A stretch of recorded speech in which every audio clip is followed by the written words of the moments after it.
Bakit naman tinawag niya tayong walang pananampalataya? Ibang tao ang tinutukoy niya. Hindi ba tayo ang pinili niyang isama sa bundok para magdasal?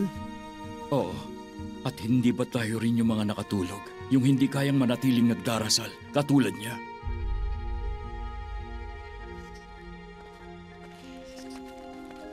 Ibinalik niyo sa amin ang aming anak, Guro. Hanggat gusto niyo, manatili muna kayo rito bilang panauhin namin. Maghari nawa ang kapayapaan sa bahay na ito.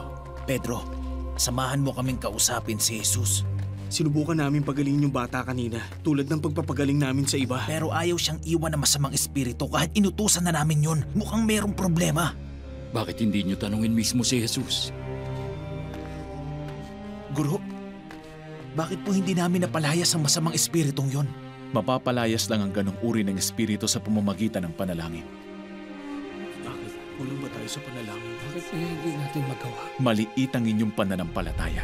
Tandaan niyo ang sasabihin ko, kung kayo'y may pananampalataya kahit kasing liit lang ng buto ng mustasa, maaari niyong sabihin sa bundok na ito na lumipat ka roon at ito'y lilipat nga. Walang bagay na hindi ninyo magagawa.